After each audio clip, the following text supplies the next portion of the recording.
Classes दोस्तों, नाना classes के YouTube channel पे आपका स्वागत है। तो 2-3 दिनों से आपको कक्षा 6 की क्लास का वीडियो नहीं मिला था, तो कक्षा 6 की ज्योग्राफी का आज अंतिम टॉपिक है, यानी चैप्टर नंबर 3। उससे पहले आपको ब्रह्मांड के बारे में और दूसरा महाद्वीप के बारे में आज हम बात करेंगे। ग्लोब और पृथ्वी की ऋतुओं से जो 3-4 टॉपिकों में से प्रश्न बनते हैं उनका क्लियर करेंगे, ग्लोब और पृथ्वी की ऋतुएं। तो जल्दी से लाइक कर दो सारे विद्यार्थी, शेयर और सब्सक्राइब कर दो। तो ये वीडियो आपको 3-4 दिनों में इस प्रकार मिल रहा है, क्योंकि इस पर ज़्यादा कोई सपोर्ट नहीं मिल रही है इस वजह से, क्योंकि मैंने आपको बता दिया जो मेरा टेक्निकल हेल्पर है, जब तक वीडियो पे बहुत सारे लाइक व्यू नहीं आते हैं तो वो उस पीडीएफ मुझे देने की कोशिश नहीं करता है। तो फिर भी मैं कोशिश करता हूँ कि आपके लिए ये रीट है, खास करके उनके लिए इम्पोर्टेंट होंगे तो मैं लेके आता हूँ। तो ज़्यादा से ज़्यादा अपने दोस्तों को शेयर किया करो ताकि वीडियो अच्छा चलता रहे और आपको लगातार मिलता रहे। तो अब आपको ज्योग्राफी और अगला जो पार्ट मिलेगा वो जो कक्षा 6 के अंदर है, नगरीय स्वशासन, शहरी स्वशासन, मेरा परिवार, इनसे संबंधित टॉपिक है मिलेगा। तो आज के इंपॉर्टेंट ग्लोब और पृथ्वी की ऋतुओं से क्वेश्चन क्या है, पृथ्वी की भूमध्य रेखा परिधि लगभग कितने किलोमीटर है? पृथ्वी की भूमध्य रेखा परिधि,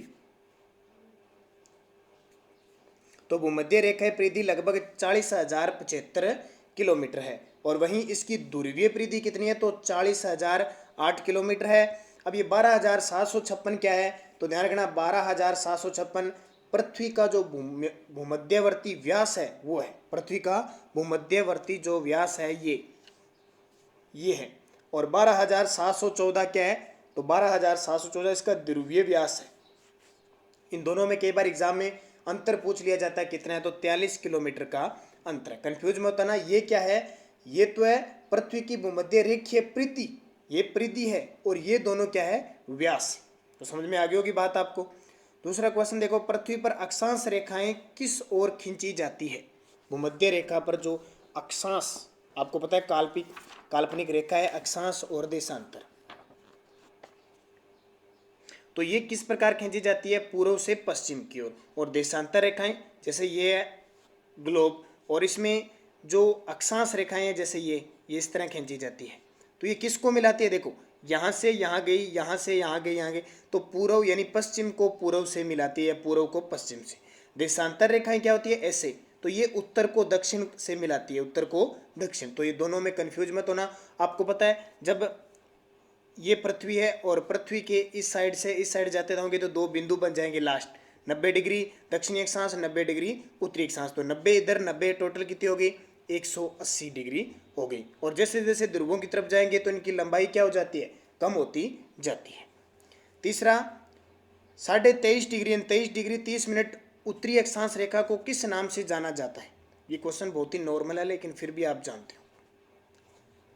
तो ये आपकी 0 डिग्री भूमध्य रेखा, ये आपकी 23.5 डिग्री उत्तरी अक्षांश रेखा, और ये 23.5 डिग्री दक्षिणी अक्षांश रेखा। तो ये तो भूमध्य रेखा होगी, विषुवत रेखा। तो इसके ऊपर ये क्या है? कर्क रेखा। कौन सी? कर्क रेखा। और ये कौन सी होगी?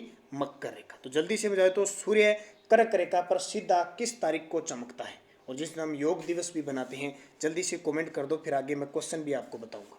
कर्क रेखा पर सूर्य किस दिन सीधा चमकता है?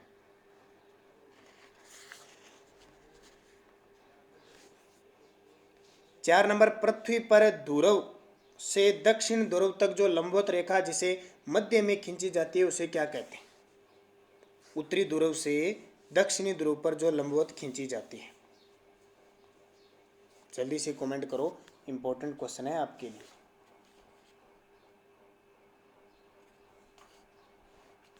तो दक्षिण ध्रुव और उत्तर ध्रुव से जो लंबवत खींची जाती है उन्हें क्या कहते हैं? तो उन्हें 0 डिग्री देशांतर कहा जाता है। 0 डिग्री देशांतर रेखा कहा जाता है, खड़ी रेखा जिन्हें कहता है। और इसको प्रधान मध्याह्न रेखा भी कहा जाता है। कौन सी? प्रधान मध्याह्न रेखा। और ये मध्याह्न रेखा आपको पता है इंग्लैंड के ग्रीनविच स्थान से गुजरती है, इंग्लैंड के ग्रीनविच स्थान से गुजरती है, इसलिए इसको क्या कहते हैं? ग्रीनविच रेखा भी कहा जाता है, जो समय का निर्धारण करती है। ध्यान रखना, अक्षांश रेखा दूरियों को, स्थिति को दर्शाती है, और देशांतर रेखा हमेशा समय दर्शाती है। 5वां क्वेश्चन क्या है? पृथ्वी पर खींची गई देशांतर रेखाओं की कुल संख्या कितनी है? 360, 180, 100, 120 डिग्री नहीं है, ध्यान रखना। पृथ्वी पर खींची गई देशांतर रेखाओं की कुल संख्या कितनी है? तो ये तो आप नॉर्मल तरीके से जानते हो। तो देशांतर रेखाओं की संख्या है 360, 180 डिग्री पश्चिम में और 180 डिग्री पूर्व में, टोटल 180 360 हो जाती है। तो पश्चिम में 180 और जो एकदम इनका बिंदु आता है उसको अंतर्राष्ट्रीय रेखा भी कहा जाता है। किस रेखा को ग्रीनविच रेखा के नाम से जाना जाता है? नॉर्मल से क्वेश्चन है, बीएसटीसी में तो जहाँ तक है ये ध्यान रखना वर्ल्ड का और भारत का नहीं आता है। बीएसटीसी में जो एनसीईआरटी बुक में राजस्थान का जो भी टॉपिक होगा वो आपको पढ़ना पड़ेगा।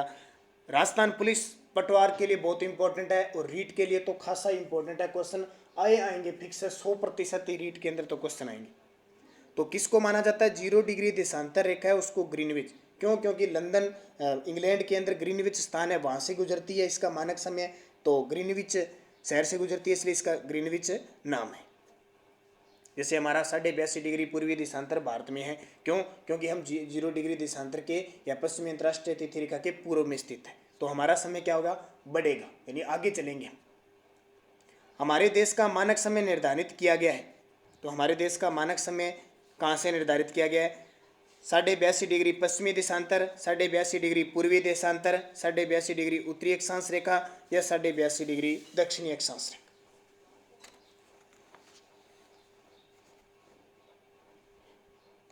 तो हमारा जो मानक समय, क्योंकि हमारे भारत में आपसे पूछे कितने मानक समय निर्धारित किए, तो एक ही है 82.5 डिग्री पूर्वी देशांतर, और वही उत्तर प्रदेश के इलाहाबाद के नैनी के पास से गुजरता है, आपको पता है, ठीक है, वो इंपॉर्टेंट। दूसरी बात आपको याद रखना है, अब ग्रीनविच रेखा से हम पूर्व में है 82.5 डिग्री, ग्रीनविच रेखा 0 डिग्री पे है, तो हम लगभग इसमें हमारे समय में कितने जुड़ते हैं? 5.5 घंटे जुड़ते हैं। तो हम आगे चलते हैं 5.5 घंटे। तो एक बात आपको याद रखना है कि एक देशांतर को पार करने में हमें टाइम कितना लगता है?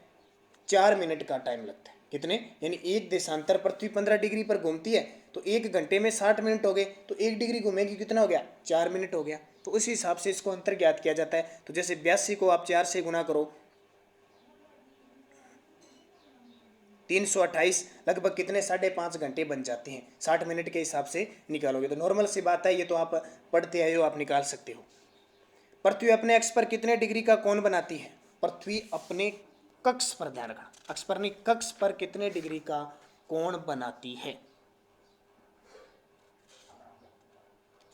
तो जल्दी से बता दीजिए, साथ साथ में आप पढ़ते रहा करो। आपने क्या पढ़ा है, सारी चीजें रोज पढ़ोगे तो आपके दिमाग में आएगी। तो कक्ष पर कितने डिग्री का कोण बनाएगी? 66.5 डिग्री का। कक्ष की बात आई तो 66.5 डिग्री, अक्ष की बात आई तो 23.5 डिग्री, दोनों में कंफ्यूजन होता है, कक्ष और अक्ष। 21 मार्च को सूर्य की सीधी किरणें किस रेखा पर गिरती है? 21 मार्च याद रखने आपको, 21 मार्च, 21 जून, 22 दिसंबर, 23 सितंबर, ये चारों तारीख आपके लिए इंपॉर्टेंट है। 21 मार्च को सूर्य की सीधी किरणें किस रेखा पर गिरती है? विषुवत रेखा, कर्क रेखा, मकर रेखा या आर्कटिक रेखा? बना देता हूं मैं आपको, ये भूमध्य रेखा या विषुवत रेखा हो गई, ये कर्क रेखा हो गई, ये मकर रेखा हो गई, और ये आर्कटिक रेखा हो गई, ये अंटार्कटिका व्रत हो गया। तो 21 मार्च को विषुवत यानी भूमध्य रेखा पर सीधी किरणें पड़ती है। इस दिन पृथ्वी पर दिन और रात क्या होते हैं? बराबर होते हैं। इसको क्या कहते हैं? जिसे उत्तरी विषुव या बसंत विषुव कहते हैं, ध्यान रखना। एक तो 21 मार्च को बसंत विषुव याद रह जाएगा, और फिर यहाँ से क्या 21 मार्च को पड़ गई, अब 21 मार्च से धीरे धीरे धीरे धीरे क्या उत्तर की तरफ सूर्य जाता जाएगा, और 21 जून को कर्क रेखा पर सूर्य की किरणें गिरेगी। 21 जून से वापस आएगी भूमध्य रेखा पर, वो समय होगा 23 सितंबर। कौन सा होगा? 23 सितंबर सूर्य की सीधी किरणें धीरे धीरे फिर मक्का रेखा की तरफ बढ़ेगी, और 22 दिसंबर के दिन मक्का रेखा पर सूर्य सीधा चमकता है। तो ये आपके लिए सारी इंपॉर्टेंट होती है। जब 23 दिसंबर और 21 मार्च ये क्या कहलाते हैं? विषुव कहलाते हैं, विषुव। उत्तरी आयानात की स्थिति कब बनती है? ध्यान रखना, उत्तरी आयानात की स्थिति कब बनती है? पता है आपको, लेकिन थोड़ा सा शब्द अलग आ गया तो आप कंफ्यूज हो सकते हैं। उत्तरी का नाम आते ही उत्तर में जाओगे तो ये स्थिति बनती है 21 मार्च को। उत्तरी आयनात की स्थिति कब बनती है? 21 मार्च को। और उत्तरी गोलार्ध में क्या होता है? भूमध्य रेखा पर सूर्य चमकता है, ठीक है। इसमें क्या होता है? उत्तरी गोलार्ध में इस समय क्या होती है? ग्रीष्म ऋतु, क्योंकि 23.5 डिग्री तक सूर्य उच्च चमकता है। और दक्षिणी गोलार्ध में क्या होती है? शीत ऋतु। तो उत्तरी आयनात कहते हैं जब 21 मार्च को भूमध्य रेखा पर सूर्य होता है, धीरे धीरे उत्तर की तरफ जाता है, वो स्थिति होती है उत्तरी आयनात। मकर रेखा पर सूर्य की सीधी किरणें कब गिरती है? आसान से क्वेश्चन है वैसे, लेकिन कंफ्यूजिंग वाले क्वेश्चन है। मकर रेखा पर, तो मकर रेखा पर सूर्य की सीधी किरण कब पड़ेगी? अब कर्क रेखा पर तो 21 जून को पड़ती है, तो 21 जून से सीधा आप क्या लगाओगे? ये मकर रेखा होगी, ये भूमध्य रेखा होगी, ये कर्क। जून से, ये छठा महीना होता है जून, तो 6 से 6 जोड़ दो, सीधा 12 पे जाओगे, यानी दिसंबर में। और यहाँ 21 है तो वहाँ क्या करोगे? 22 दिसंबर। 22 दिसंबर आपने सुना होगा कि 22 दिसंबर के बाद स्कूलों में छुट्टियां हो जाती है, बड़े दिनों की, 7 दिनों की छुट्टियां होती है। बड़े दिन का मतलब होता है हमारे यहाँ उत्तरी गोलार्ध में बड़े दिन आने शुरू हो जाते हैं, क्योंकि 22 दिसंबर के बाद सूर्य धीरे धीरे क्या है, उत्तर की तरफ जाना स्टार्ट हो जाता है। तो 22 दिसंबर के दिन मकर रेखा की सूर्य की सीधी किरणें गिरती है। पृथ्वी पर दिन और रात बराबर कब होते हैं? पृथ्वी पर दिन और रात कब बराबर होते हैं? दिन और रात बहुत इंपॉर्टेंट है और आसान सा है वैसे, क्योंकि छठी क्लास की किताब में अगर दे रखा है तो आपके लिए मुश्किल नहीं होना चाहिए। तो पृथ्वी पर दिन और जो रात होते हैं वो यही बता देता हूँ, दो ही ऑप्शन आपको, 21 मार्च और 23 सितंबर को। कब? 23 सितंबर। अब दोबारा थोड़ा सा और देख लीजिए, मैं आपको बता देता हूँ। ये होगी आपकी भूमध्य रेखा, ये होगी कर्क रेखा और ये होगी मकर रेखा। यहाँ सबसे पहले 21 मार्च को सूर्य यहाँ आ गया, भूमध्य रेखा पर चमकेगा। अब 21 मार्च से वो जाएगा 21 जून जाएगा, 21 मार्च से 21 जून तक कर्क रेखा पर जाएगा, ये होती है उत्तरी आयनात की स्थिति। 21 जून से वापस आएगा भूमध्य रेखा, तो जून के बाद 3 महीने लगभग निकल जाएंगे, तो सितंबर आ जाएगा। 23 सितंबर को फिर यहाँ सूर्य आ जाएगा, तो यहाँ पे दिन और रात क्या हो गए? बराबर हो गए। 23 सितंबर से जब मकर रेखा की तरफ जाएगा तो वो दक्षिणी आयनात कहलाएगा, और कब? 22 दिसंबर को आ जाएगा। ये प्रक्रिया सूर्य की रहती है, यानी पृथ्वी घूर्णन करती है सूर्य की, तो क्या रहती है? सूर्य की स्थिति ऐसी बन जाती है। तापमान के आधार पर पृथ्वी के उष्ण कटिबंधीय अक्षांशों की प्रमुख विशेषता नहीं है। ये एक आपको पता होगा, एक चैप्टर है ऋतुओं से संबंधित, इसके अंदर मानचित्र से संबंधित है, इसमें सारे टॉपिक दिए हुए हैं इस तरह के कि उसमें क्वेश्चन का कैसे विवरण दिया जाता है। आपने उस पाठ का नाम दिया होगा, पर्यावरणीय प्रदेश नाम है। तो तापमान के आधार पर देखें तो बात किसकी है? उष्ण कटिबंधीय। अब आपको उष्ण कटिबंधीय पता होना चाहिए, भूमध्य रेखा के 23 डिग्री तक, यानी लगभग आप 20-20 डिग्री तक मानो ये क्षेत्र।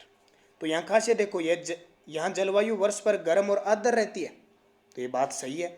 सूर्य की किरणें वर्ष में कम से कम एक बार लंबवत पड़ती है, तो ये भी बात सही है। और यहाँ ऑस्ट्रेलिया, दक्षिण अफ्रीका और अर्जेंटीना देश आते हैं।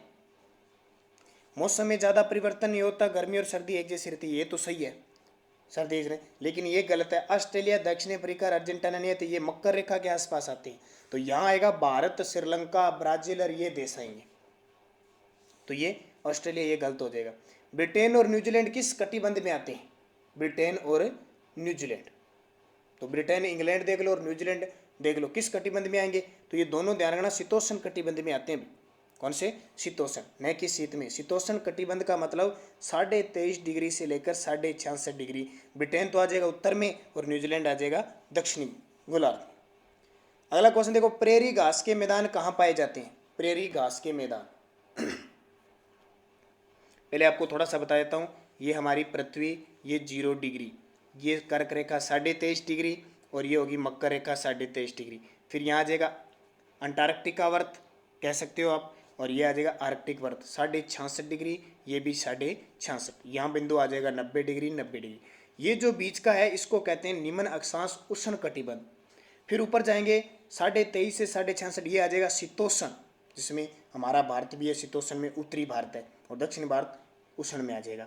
और इधर फिर आ जाएगा शीतोष्ण से शीत और फिर एकदम अति शीत, इसी प्रकार दक्षिण में ऐसी स्थिति होती है। अब क्वेश्चन क्या है, प्रेरी घास के मैदान कहाँ पाए जाते हैं? तो प्रेरी घास के मैदान तो नॉर्मल सी बात है, जानते जानते हो, और एक जब मैंने मादी पढ़ाए थे तो मैंने सारी आपको बातें बता दी। तो प्रेरी घास के मैदान है वो उत्तरी अमेरिका के अंदर पाए जाते हैं, प्रेरी घास के मैदान। जैसे ऑस्ट्रेलिया में डाउन्स, एशिया और यूरोप में स्टेपिज घास के मैदान। पृथ्वी के उत्तरी ध्रुव पर क्या स्थित है? पृथ्वी के उत्तरी ध्रुव पर तो उत्तरी ध्रुव पर आर्कटिक महासागर है। कौन सा? आर्कटिक। और अंटार्कटिका, ये अंटार्कटिका नीचे दक्षिण में।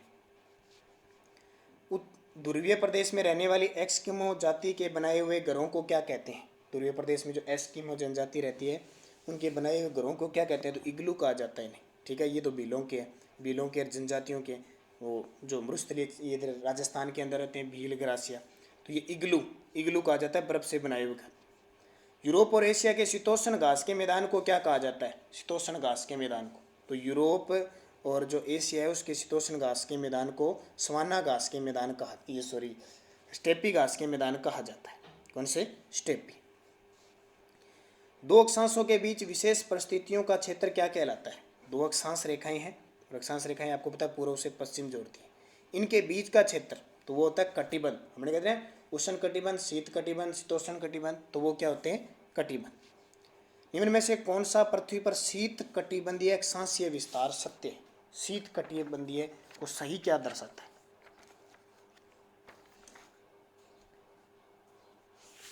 तो शीत का नाम आते ही आपको पता है 0 डिग्री से लेकर 23.5 डिग्री तक मानो आप उष्ण कटिबंधीय है, तो 23.5 से 66.5 डिग्री उत्तर और दक्षिण में क्या कहलाएगी? शीत। 23.5 डिग्री से लेकर 66.5 डिग्री क्या है? शीत कटिबंध। उसके बाद में 66.5 से 90 अति शीत आ जाता है।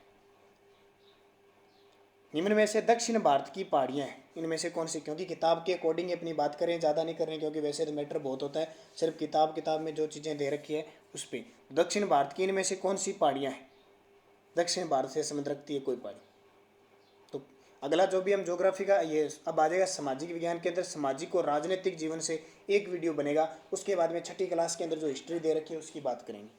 तो देखो हिमालय पर्वत तो उत्तर में आ गया, जरगा की पहाड़ी भी राजस्थान के अंदर आ गई, उत्तर में है। सोनगिरी की पहाड़ी भी राजस्थान के अंदर आ गई। तो नीलगिरी और अन्नामलाई की पहाड़ी है वो दक्षिणी भारत की है। पृथ्वी पर उष्ण कटिबंधीय प्रदेशों में पाए जाने वाले प्रमुख देश कौन से हैं? पृथ्वी पर उष्ण कटिबंधीय प्रदेशों, अब अंदाज़ा लगाना है आपको कौन से देश आ सकते हैं, क्योंकि अगर नक्शे वगैरह नहीं पढ़ सकते तो जब भी विश्व का मैटर पढ़ो तो नक्शा लेके। उष्ण कटिबंध में अभी मैंने बता दिया, तो भारत, श्रीलंका और ब्राज़ील आएगा, क्योंकि भारत का जो दक्षिण भारत आता है। देखो ब्रिटेन, न्यूजीलैंड तो आएगा नहीं, क्यों? क्योंकि किस में आता है? शीतोष्ण में। कनाडा, स्वीडन, फिनलैंड ये नहीं आएंगे क्योंकि ये शीत के अंदर आते हैं। उपयुक्त सभी हो नहीं सकता। तो भारत, श्रीलंका और ब्राज़ील, हालांकि सारे नहीं आते लेकिन उष्ण कटिबंधीय के क्षेत्र हैं। पृथ्वी के दक्षिणी ध्रुव पर क्या स्थित है? आर्कटिक महासागर, अंटार्कटिका महासागर, अटलांटिक या ऑस्ट्रेलिया? तो पृथ्वी के दक्षिण ध्रुव में स्थित है कौन सा? अंटार्कटिका महासागर। और उत्तर में क्या है? आर्कटिक महासागर। तो ये इंपॉर्टेंट आपके लिए 23 क्वेश्चन लेके हैं, क्योंकि इनमें ज़्यादा क्वेश्चन नहीं बन पा रहे थे। जितने क्वेश्चन बन पा रहे थे मैंने आपको इनका विवरण दे दिया। तो जल्दी 1-2 दिनों में आपको ज्योग्राफी का ज्योग्राफी पूरी होगी। कक्षा 6 की राजनीतिक और सामाजिक जीवन से एक वीडियो बनता है, वहाँ से नगरीय स्वशासन है, शहरी स्वशासन है, परिवार से संबंधित है, बाल संरक्षण आयोग से संबंधित है, तो वो वीडियो लेके आएंगे। और टेस्ट आपने ज्वाइन कर रखा होगा शाम 8 बजे का, और 8 बजे उसकी आंसर की व्याख्या सहित मिलती है। तो ज्वाइन करते रहो, लगातार आपको प्रोवाइड, तो जहाँ तक है आपको लगातार किताबों का जो भी मैटर है वो उपलब्ध करवाते रहेंगे। धन्यवाद। जय हिंद, जय भारत, शुभ रात्रि।